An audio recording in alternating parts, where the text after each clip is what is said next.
Hello guys and welcome back to the Law on Obligations and Contracts. So narito na tayo ngayon sa part ng Rescissible Contracts. Okay, so this is based on Civil Code Article 1380 to 1389. Okay, so before we start, please subscribe to our channel to alert you on the release of upcoming videos. And also don't forget to like this video. And to test yourself, you may sign up on the link below. It's free, you just need an email address. Okay, so nandito na nga tayo sa yung mga detail ng ating defective contract. So, specifically, rescissible contract tayo, okay? So, konting ano lang tayo, konting what do you call this? Recap from the last lesson. So, ayan. So, ang focus natin for today is rescissible. So, this is based on Civil Code 1380 to 1389. So, sabi ng 1380, actually, rescissible contracts are valid. Okay? So, ayan. Okay, makikita nyo dyan. So, next, another recap, yung table natin, which compare the 4 defective contracts. So, ito tayo ngayon, rescissible contracts. Tatandaan natin na why rescissible contracts are defective, because it causes damage to third persons. Can it be ratified? Yes. And what are the applicable provisions, or ano yung mga examples ng ating mga rescissible contracts? This can be found on Articles 1381. Okay? So, what is the remedy to avoid the contract? So, it is rescission. Okay? So, let's start. Article 1381, the following contracts are rescissible. So, there are 5 instances na nabanggit dito. Number 1, those which are entered into by guardians whenever the ward whom they represent suffer lesion by more than 1/4 of the value of the thing which are the object thereof. Okay. Number 2, those agreed upon in representations of absentees if the latter suffer the lesion stated in the preceding number. So, number 1 and number 2 are somewhat related and similar. Okay. Number 3, those undertaken in fraud of creditors when the latter cannot in any other manner collect the claims due them. Number 4, those which refer to things under litigation if they have been entered into by the defendant without the knowledge and approval of the litigants or of competent judicial authority. And lastly, number 5, all other contracts especially declared by law to be subject to rescission. Okay, so marami pa tayong makikitang rescissible contracts once na napuntahan natin yung mga other nominate contracts such as contract of sale and contract of agency and partnership, and marami pang iba. Okay, pero for now, generally, yung 1 to 4 na mga situations, ito yung mga ano natin, rescissible contracts. Okay, so isa-isahin natin. Number 1, magbigay tayo ng example para mas maintindihan natin. Number 1, so ayan, example natin is G is the guardian of W, the ward. Okay, so ito yung nabanggit na ward dito sa ating Article 1381. So ward, tapos si guardian. Okay, so dalawa yan. So G sold to X the property. So si X ay isang third person. Sold to X the property of W for 250,000. The value of the property is 500,000. Okay, so ganito, sa pag-analyze nito, dapat tugma ito sa number 1. Okay? Tugmang-tugma. Kasi tignan nyo mabuti. Okay? Kasi madalas sa mga exams natin and quizzes, okay, may konting babaguhin lang dito. Sa example, may konting babaguhin lang dito. Maaaring hindi na siya rescissible kasi hindi siya tugmang-tugma doon sa binabanggit or nakastate doon sa Article 1381. So, i-analyze natin. Ang nagbenta, sino?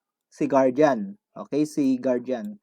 Kasi nakalagay dito sa number 1, those which are entered into by guardians. Okay? Whenever the ward whom they represent suffer lesion by more than 1/4 of the value of the thing. Okay? At ang ginagamit nilang object of the contract is pagmamay-ari ni ward. Okay? So, kung mapapansin nyo dito, G sold to X the property of W. Okay? So, dapat present yung mga nabanggit na natin yan. Si G ang nagbenta, okay? Ang binenta niya yung property ni W. Okay? Iba na ang magiging situation kapag si X na mismo ang nagbenta ng kanyang sariling property. Or, si G, binenta niya property niya, hindi property ni ward. Okay? So, malinaw na malinaw. Yun ang titignan natin dito para maging rescissible yung contract. And lastly, natitignan natin is yung nagkaroon ba ng lesion. So, what is lesion? Ano ba yung lesion?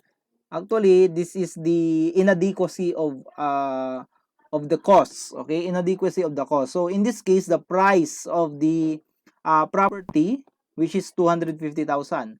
Pag titignan natin, clearly, the price of the contract of sale is inadequate compared to the value of the property na binenta. So, therefore, the ward suffered lesion in this case. So, pero merong binanggit si Article 1381, very specific siya. Dapat more than 1/4 ang naging lesion. So kung makapansin nyo, ilan ba ang naging lesion? Actually, 1/2 pa nga eh. So more than 1/4 na yon, di ba? Okay, so ang lesion, kasi ang inadequacy kasi, 500,000 minus 250,000. So ang kulang is 250,000. So 250,000 divided by 500,000, oh, 1/2 na yon. So, that is already more than 1/4 of the value of the thing, okay? So, that is the lesion. So, in this case, our example is a rescissible contract, okay? So, next, punta tayo sa second scenario na binanggit ng Article 1381. So, what's the second scenario? Okay? Actually, the second scenario is very related to the first one. Ang nangyari lang is pinalitan lang natin si R, pinalit natin si R. Ang pinalitan niya ay si guardian. Kung mapapansin nyo, di ba? At pinalitan natin si A, absentee, ng sino? Sino ang pinalitan natin dito? Si ward. Okay? So, by the way, nakalimutan kong banggitin, si ward dito, kaya hindi siya yung mismong nakikipagkontrata dahil usually kapag ward, okay, yan ay isang minor. Okay? Minor yan. Okay, pag sinabi nating ward, minor pa lang yan. Hindi siya pwedeng makipagkontrata. Okay, so balik tayo dito.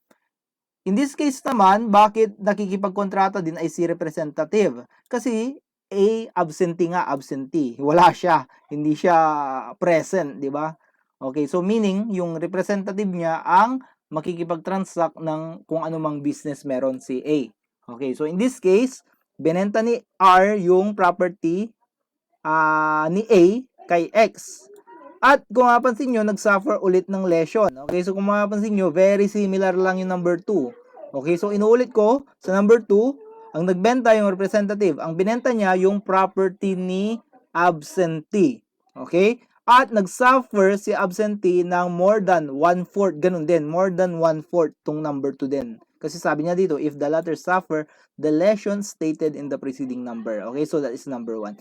Okay, so in this case, this is a rescissible contract. So by the way, binabanggit natin, this is a rescissible contract. Sino ang pwedeng mag-rescind ng rescissible contract na to? Obviously, ang pwedeng mag-rescind ng rescissible contract na to ay, okay, unahin natin yung number 1. Syempre, si ward. Once na na-attain niya na yung age of majority or naging 18 years old and above na siya. So, doon niya na pwedeng mapa-rescind yung contract. Pero don't worry, kahit na let's say 5 years old pa lang yung ward na yan, bibigyan naman siya ng sapat na time ng batas para mapa-rescind yung contract. Okay? Ganon din si absentee. Okay? Si absentee, siya yung pwedeng mag-rescind ng contract. Okay? At sa kanyang case din, bibigyan din ng sapat na time si absentee para i-rescind yung contract. Okay? So, mag-i-start yung time na yon from the time na hindi na siya absentee or basically kapag yung knowledge na nabenta yung kanyang property ay napunta sa kanya. Okay? And at that moment, syempre magpapakita na siya or kakausapin niya na si R. Okay? So, next, number 3 tayo. Those undertaken in fraud of creditors when the latter cannot in any other manner collect the claims due them. Okay, so let's have an example. So, D is a debtor of C, the creditor. Okay, so fearing that he won't be able to pay his debt to C and his land being levied, D sold his land to X without the intention of using the proceeds to pay C. So, clearly, okay, we have a clear act of defrauding C in this case. Okay, so therefore, yung ginawang pagbebenta ni D kay X, that is a rescissible contract. Okay, So, sino ang pwedeng magpa-rescind? Si C. Okay? In this case, si C ang pwedeng magpa-rescind. Okay? So, next, number 4, those which refer to things under litigation if they have been entered into by the defendant without the knowledge and approval of the litigants or of competent judicial authority. Okay? So, any contract having their, with an object that is under litigation is rescissible by the other party. So, for example, S sues B for the recovery of a parcel of land. Okay, so in this case, the land na pinag-aawayan dito ay effectively a thing under litigation. So, lahat ng contract na ma-involve itong land na ito, magiging rescissible. Siyempre, except if it is authorized by the court, di ba? Nabanggit naman kasi dito. Okay, suppose B, si B, binenta niya yung land na yan kay X. Okay, so anong mangyayari? Yung contract between B and X will be a rescissible contract. Okay, pero inuulit ko, okay, ang rescissible contract ay valid, binding, and enforceable. Okay, pero pwede siyang i-avoid or pwede siyang ipa-rescind. Okay? So, ayan. Punta naman tayo sa difference between rescissible contract and rescissible payment. So, ang rescissible contract basically is a contract, di ba, na pwedeng i-rescind. However, ang isang rescissible payment ay based lang sa Article 1382. So, basically payment lang siya na pwedeng ipa-rescind. Okay? So, ang example natin dito, D, while insolvent, pays X his debt. Y and Z are also creditors of D, but cannot in any manner collect from D. Okay, so ang key concept na titignan nyo dito is, ayun nga, okay, nagbayad, okay, nagkaroon ng payment, okay, during a state of insolvency. Kung mapapansin nyo, yun nga, state of insolvency yung binanggit dito. So, D, while insolvent, pays X his debt. Okay? Okay, so in this case, sino ang pwedeng magpa-rescind?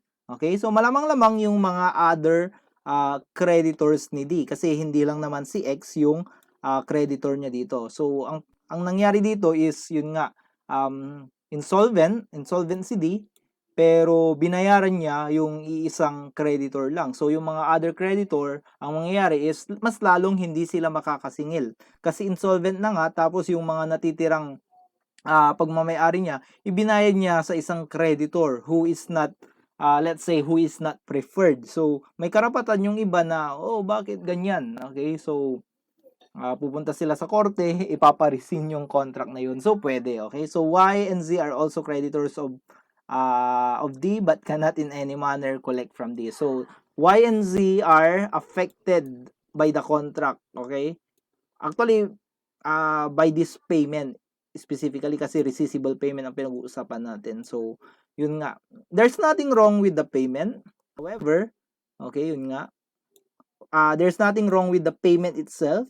However, it affected third persons, okay, or it causes damage to other person.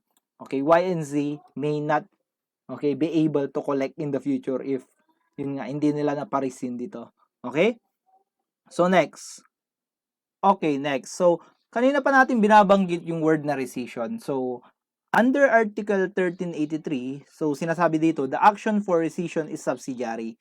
It cannot be instituted except when the party suffering damage has no other legal means to obtain reparation of the same. So, sabi nga natin, ang rescission ay isang method para ma-avoid yung contract. So, when we say to avoid the contract, ang mangyayari is mapapa-invalidate natin yung contract or yun nga, from being a valid contract, valid, enforceable, and binding contract, magiging parang as if parang magiging void na siya. Pero yun nga, pagkakaiba ng contract na ito is yung void kasi from in the first place hindi na wala na siyang effect. Okay, hindi na siya valid, hindi siya enforceable, hindi rin siya binding. Okay? So when we say rescission, we end the validity of a certain defective contract. So in this case, we are referring to a rescissible contract. Okay? Pero ano yung sinasabi niya dito na rescission is a subsidiary. Okay. Actually, last time kasi nabanggit din natin yung yung word na annulment, which is another method of avoiding a defective contract, pero specifically voidable contract. So anong pagkakaiba ng rescission from annulment? Yun nga, okay. Actually parehas sila ng effect. Ina-avoid nila yung contract, i-invalidate nila yung mga contracts na yan, okay? Pero sa claim or sisik ng remedy na ito, yun nga, may malaking pagkakaiba. When you seek rescission, it is only a subsidiary remedy compared to annulment, which is a primary or principal remedy. Okay, ano bang ibig sabihin ng pagiging subsidiary remedy nito? Okay, so let's have an example.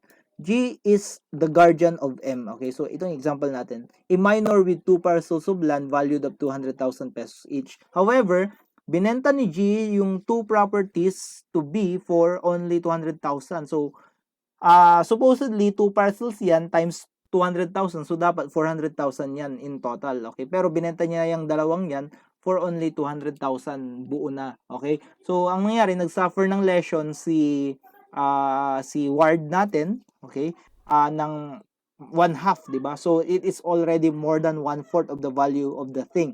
Okay, so in this case, ang mangyayari is, yun nga, rescissible itong contract na ito. Pero ano ba yung subsidiary na yan? Okay, so si M, kapag na-attain niya na yung age of majority, pwede niyang ipa-rescind yung contract na yan. However, rescission nga subsidiary lang. Ibig sabihin, hindi mo siya pwedeng ma-employ kapag hindi mo siya pwedeng ma-seek or hindi mo siya pwedeng magawa kapag meron kang other option. So for example, okay, willing naman pala si B na bayaran yung lesion ng, 'di ba, yung lesion na 200,000. Willing siya na bayaran 'yon. Okay? So in that case, hindi mo na pwedeng ipa-rescind itong contract na to kasi willing naman pala siyang bayaran yung lesion. Okay? To make the contract not a rescissible contract. So therefore, yun nga, subsidiary lang yung yung action for rescission mo. Okay? So pag may other remedies such as this, yung binanggit natin, yung willing magbayad yung third person na yan, yun nga, ang mangyayari is hindi mo pwedeng i-invoke yung action for rescission na yan. Okay? So punta naman tayo sa extent of rescission. So this is based on Article 1384. Rescission shall be only to the extent necessary to cover the damages caused. Okay? So para mas maintindihan natin, let's take an example. Actually, this is the example kanina, which is really meant for this specific provision.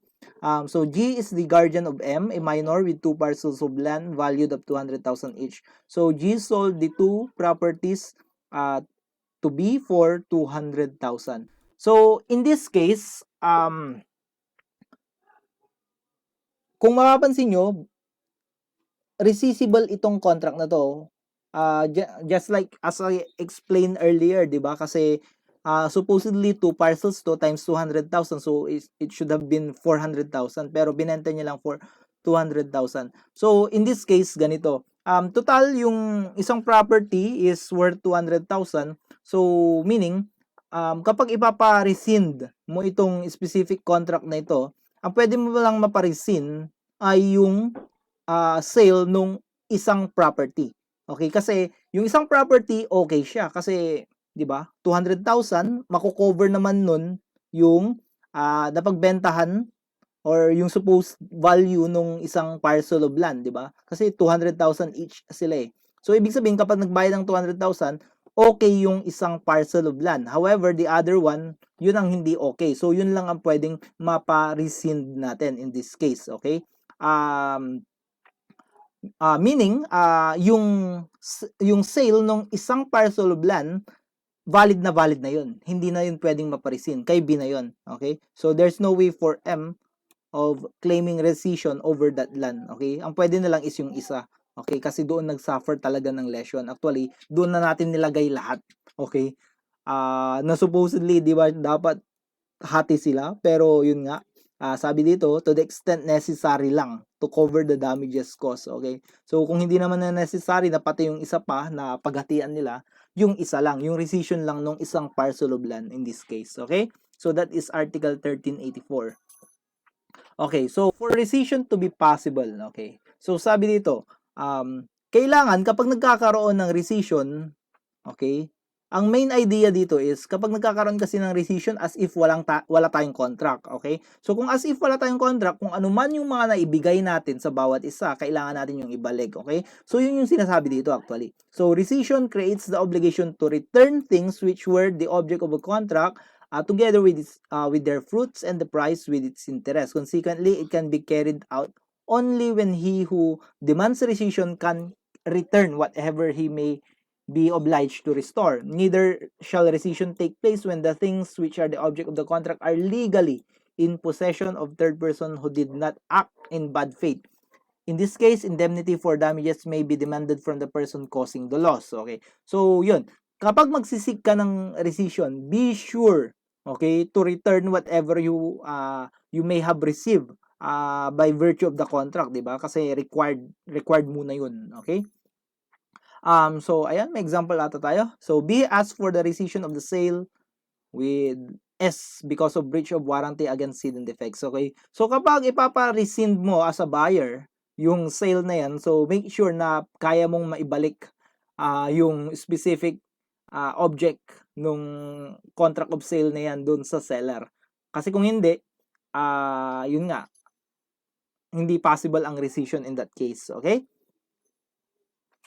Pero syempre, pagdating natin sa sales kasi may mga other specific tawag dito, mga specific provision doon wherein, 'di ba? What if nawala yung bagay na yun, nagkaroon ng total loss by reason of that hidden defect. So medyo advanced topic na yun pagdating sa sale. So mga what ifs na yung mga yun, okay? So ang assumption lang natin dito, may hidden defect nakita mo, nasa sayo pa rin, okay? So pwede mo pang maibalik. So in that case, you may still ask for rescission, okay?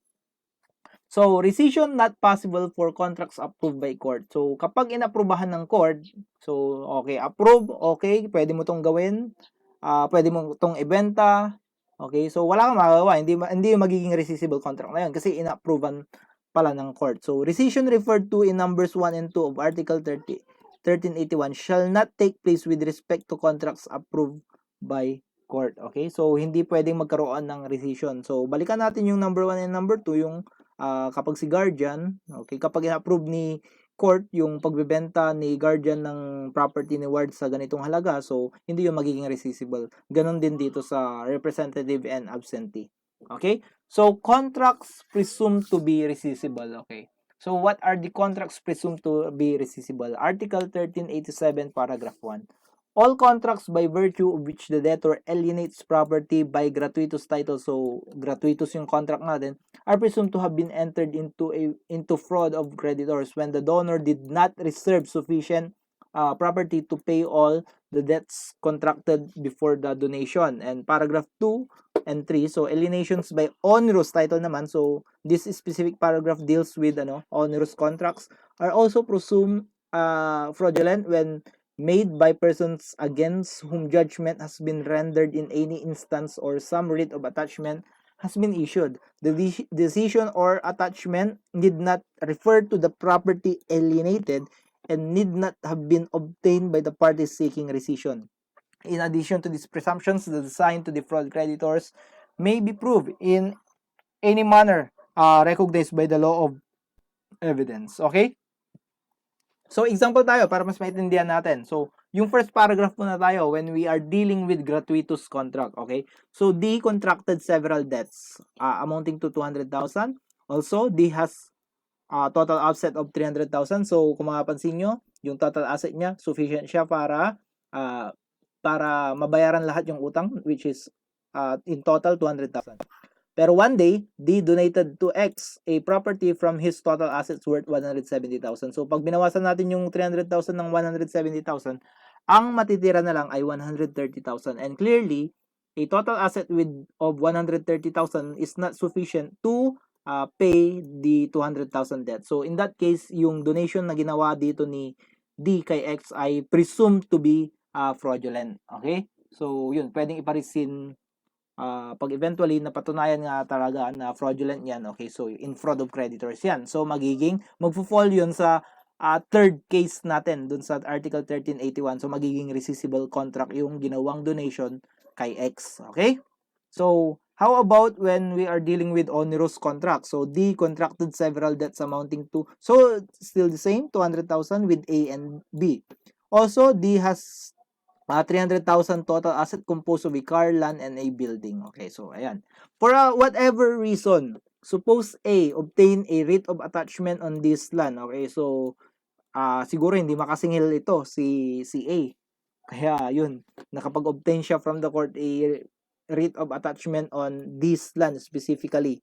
Okay, so meanwhile D sold the car to X. Okay, so in this case, the sale of D of the car to X is considered fraudulent. Kung mapapansin nyo, it doesn't need that yung mismong car yung na-issuehan ng writ of attachment. Kung mapapansin nyo, ang na-issue ng writ of attachment ay land. So, it doesn't matter, okay?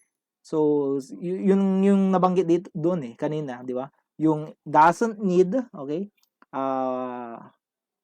Writ of, okay, the decision or attachment need not refer to the property alienated, okay?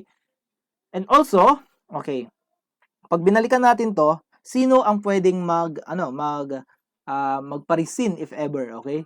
So, ang affected dito actually ay si A kasi meron siyang writ of attachment, okay? Pero actually pwede ring ipa-rescind ito ni B. Okay? Kasi yun nga, it doesn't matter kung sino yung naka-obtain ng writ of attachment. Okay? So, in this case, pwedeng si A ang magpa-rescind nitong contract na to, pwede ring si B. Okay? So, ayan. Acquisition of third person in bad faith. Okay, Article 1388. So, let's read and may example. So, whoever acquires in bad faith the thing alienated in fraud of creditors shall indemnify the latter for damages suffered by them on account of the alienation. Whenever due to any cause, it should be impossible for him to return them. Okay, if there are two or more alienations, the first acquirer shall be liable first and so on successively. So kung maaalala nyo, kanina, kapag na-acquire ng third person yan in good faith, hindi na pwede ang rescission. Okay? So, example na lang tayo. To defraud C, S sold to B his car.